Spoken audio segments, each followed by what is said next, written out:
Hi, I'm Leah Haslage, and I'm here with crafting and bridal legend Patrice Catan, and today we'll be making wedding bouquets.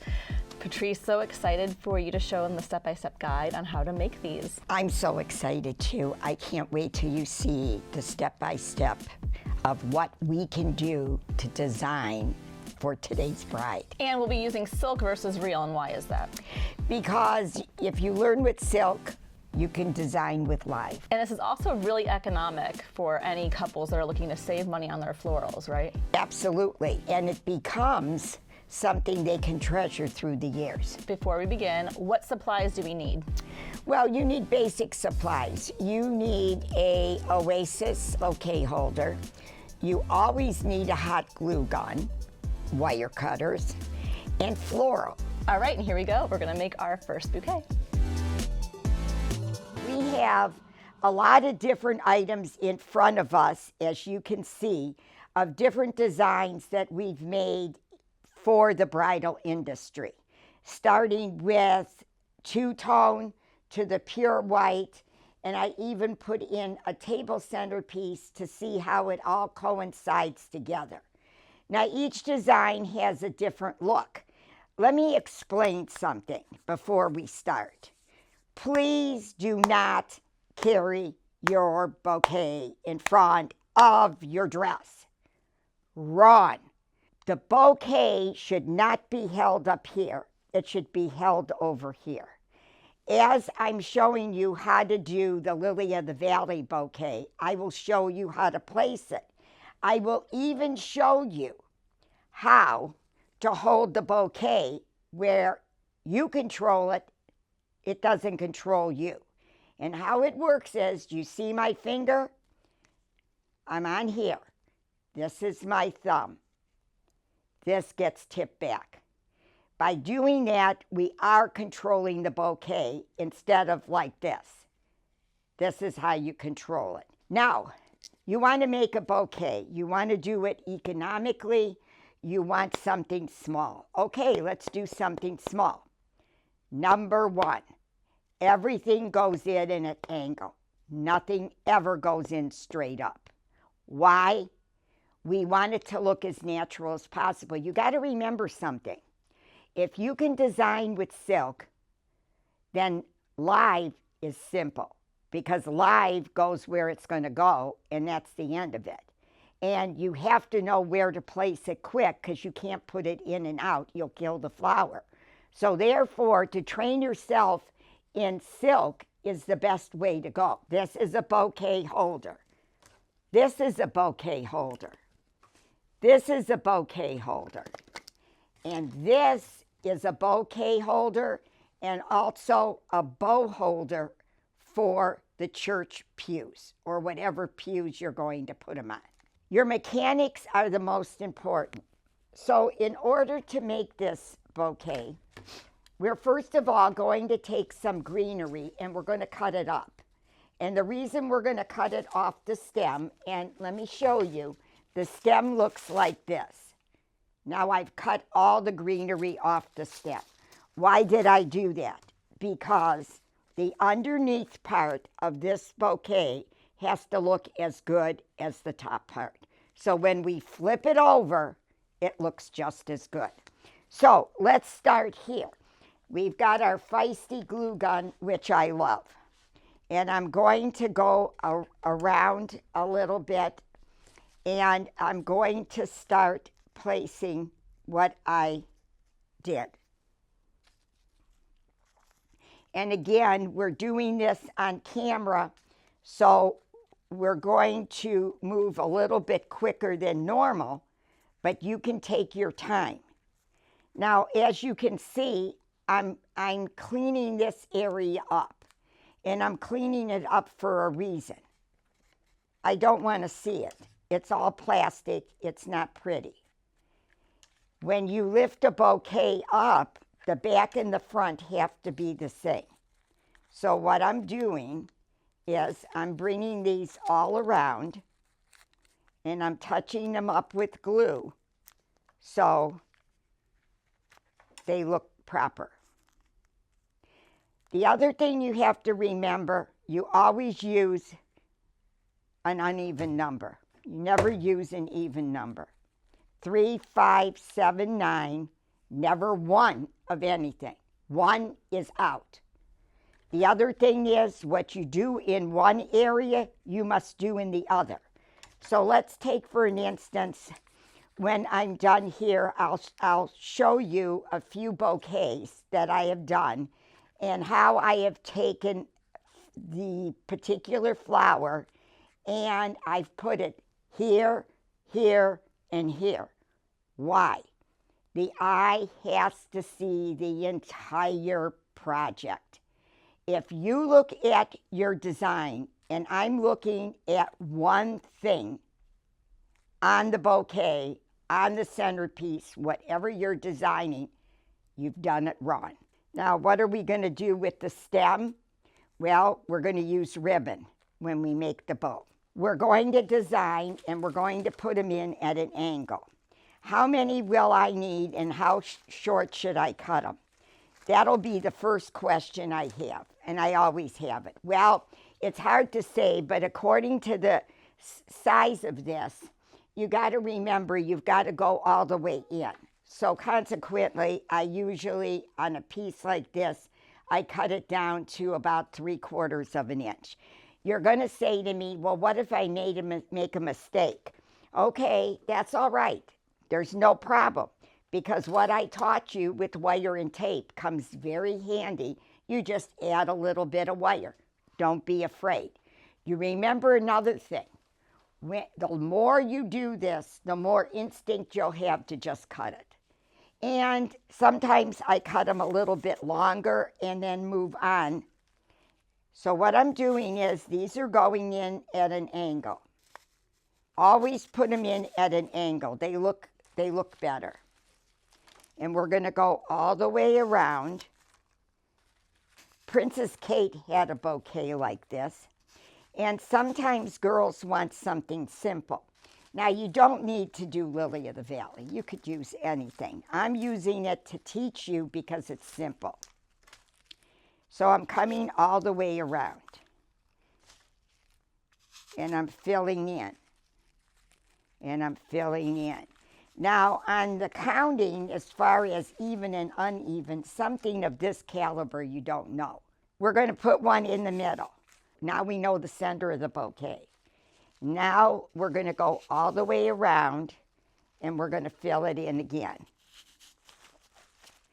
You know, I've been doing this for over 50 years. When we first started, there was very few silk flowers. Silk flowers came in the 60s.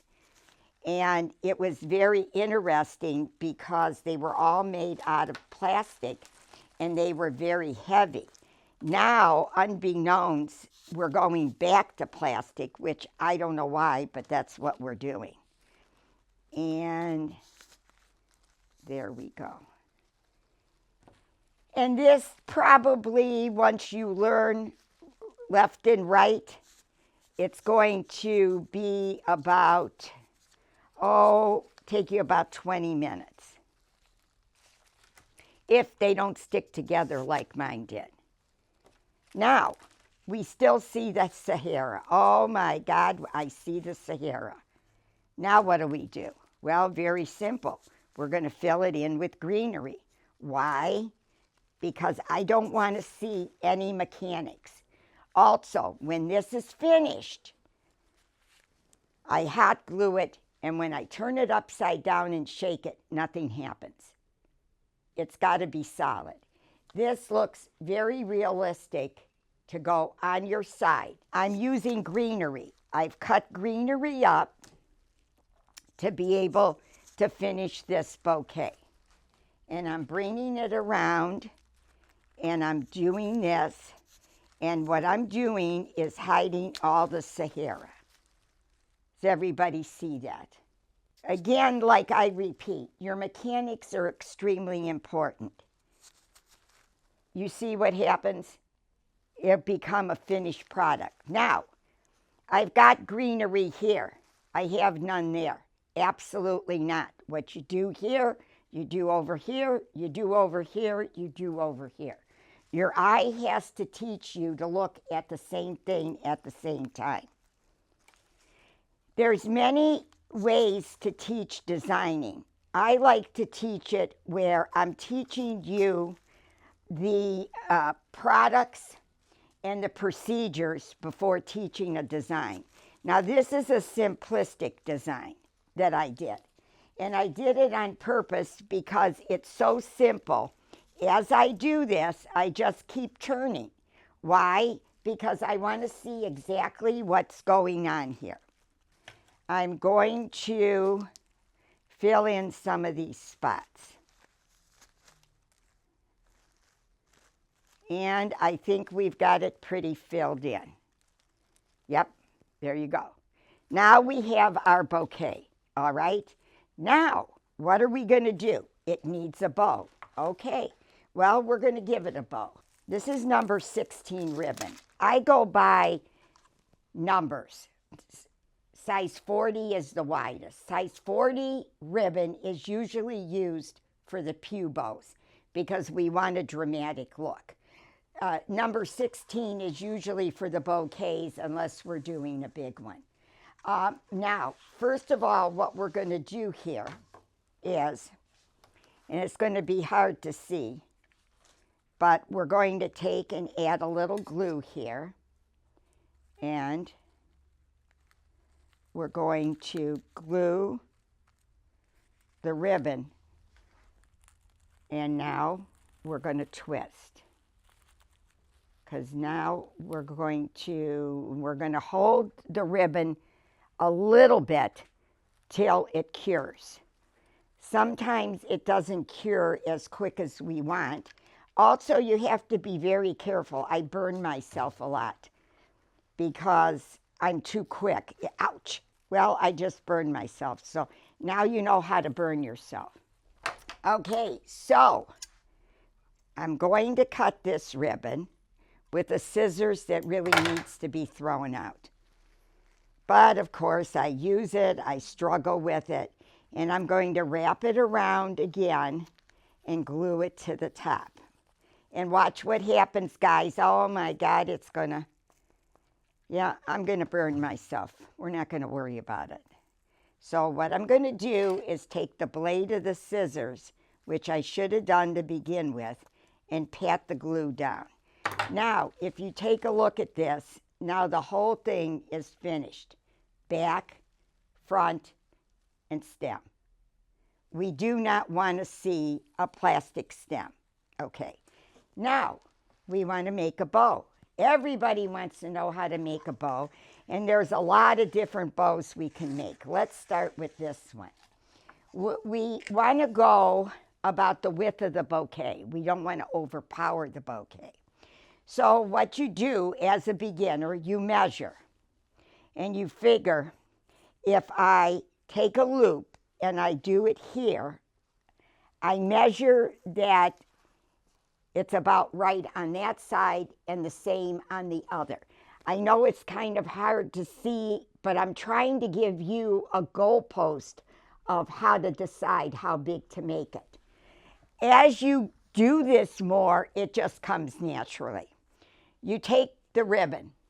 Now watch me. Everybody makes a big deal out of a bow. There's no big deal.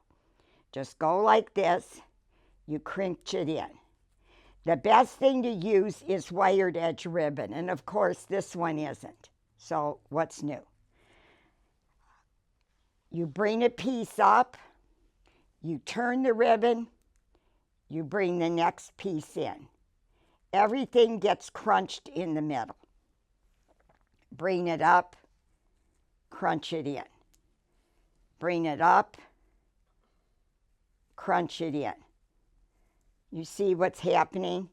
They're all the same length. Not all bows are going to be the same length. This bow, yes. Mainly because it's a smaller bouquet. We don't want to overwhelm it. So we're going to do 5 loops. You do 3, 5, 7, 9. Again, everything is an uneven number to balance your bouquet. Also, if you're doing bridesmaids, pick a color of their dress, but don't make the bouquet out of all the color of their dress. use a touch of the maid's dress color, say it's mauve, and then fill in with ivory, white, whatever you choose to do, beige. But don't make it the predominant color because you lose the beauty of the gown. We only want an accent. The same with the bridal bouquets. You have a white dress, you use white flowers. You have ivory dress, you use ivory flowers. You have a darker ivory dress, you might, like we have in the front row here, we have our peaches, we have peach and a little green, and we have the dark mauves. It's again the taste of the bride.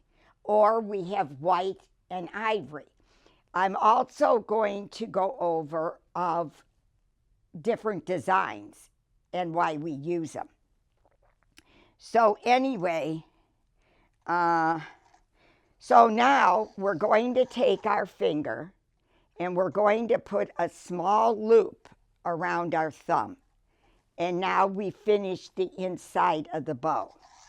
We're going to pick this up and we're going to put 3 streamers and we're going to cut it.